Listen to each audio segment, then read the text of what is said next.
Since the death of Trayvon Martin and the launch of the Black Lives Matter movement in 2013, issues like systemic racism, police brutality, and mass incarceration have been brought to the forefront of public consciousness. The last few years have seen hundreds of protests, heartbreaking testimony, a lack of government response, and explosive documentaries and scholarly works like The 13th, The Kalief Browder Story, and The New Jim Crow. Have you noticed anything about all of these examples?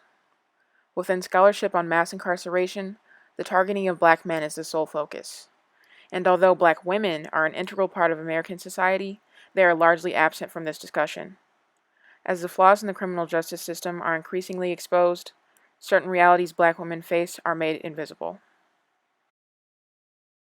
The roots of mass incarceration can be traced all the way back to slavery, a system which police brutality is also a product of. From Nixon declaring the war on drugs, to Nancy Reagan's DARE campaign, to Bill Clinton's 1994 crime bill, presidential administrations, with help from the media, have laid the groundwork for a more punitive criminal justice system and militaristic law enforcement.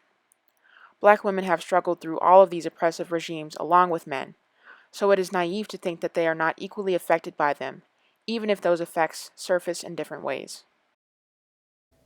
In 1970, the prison population in the United States was just above 300,000.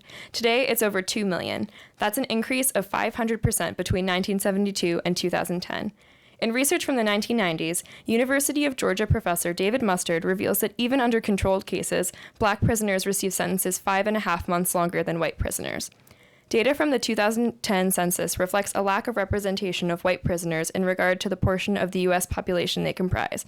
Black people are overwhelmingly overrepresented. There is a clear racial disparity in the American incarcerated population. The gender disparity within that is often overlooked. The experiences of black women are not often considered in discussions of mass incarceration or police violence, though these institutions affect them directly. Incarceration creates health issues, community challenges, familial dilemmas, and individual pain. These institutions create disadvantages that uniquely affect black women and disenfranchise an entire block of the population. According to the Sentencing Project, between 1980 and 2014, there was a 700% increase in the number of incarcerated women in the United States, totaling over 215,000 in 2014. While the rate of imprisonment of black women is in fact declining, 2014 data shows that rate was more than twice that of white women.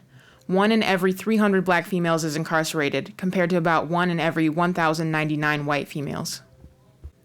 In addition, following the increased visibility of police violence toward people of color in recent years, black women are, again, affected just as significantly as men, but often are not well recognized in the media or public consciousness. Only one thing distinguishes the names that you know from the names that you don't know: gender.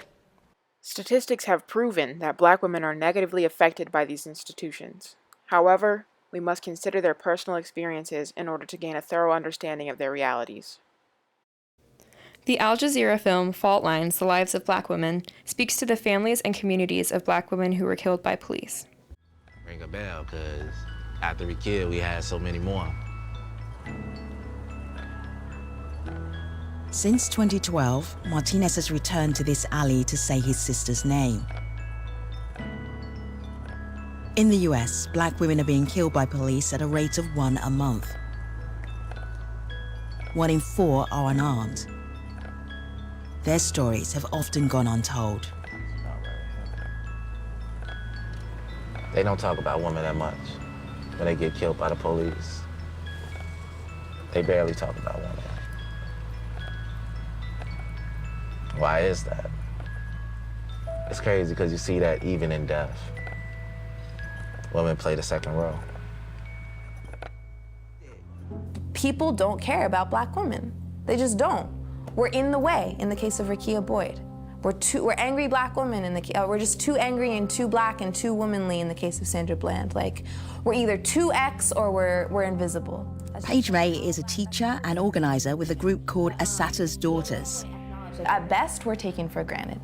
At worst, we're abused, right? And we see the manifestation of that on the mainstream in the erasure of our deaths, of our suffering, and of our resistance. Statistical data from 2003 showed that the likelihood of a black woman born in the year 2001 to be imprisoned at some point in her life is 1 in every 18. The likelihood for a white woman born in the same year is 1 in every 111. The effects of incarceration go beyond the individual. Think about all of the statistics you have seen about black women in prison thus far. What does this then mean for their families and communities, when 70% of incarcerated women are responsible for at least 2 children? The lives of those they leave behind are shaped by their absences. I was 5 years old when my mom went to jail. I was 11 years old when my mom was incarcerated. When she was incarcerated, I think I was about 6. I don't remember how old I was. I just remember I was a baby. My mom has basically been in prison all my life. I was actually 4 years old when my mom was incarcerated, and when she came home, I believe I was 25. I think the hardest part was functions, like in school. Doing my homework because I needed a lot of help. It was weird because I was always around her, so it was weird being without it. I hardly had any time to spend with her, and I could hardly see her. I always graduated, and I always received an award at graduation, and my mom missed just about every last one of my graduations. Black women comprise a strong, diverse, and gifted portion of our population, yet they bear the weight of an identity colored by the shade of their skin and their gender. When incarcerated, their identities are made even more complex. This essentially places them at the bottom of the social hierarchy and subjects them to an invisible victimhood. But it doesn't have to be this way. Will you start talking about it? Will you say her name?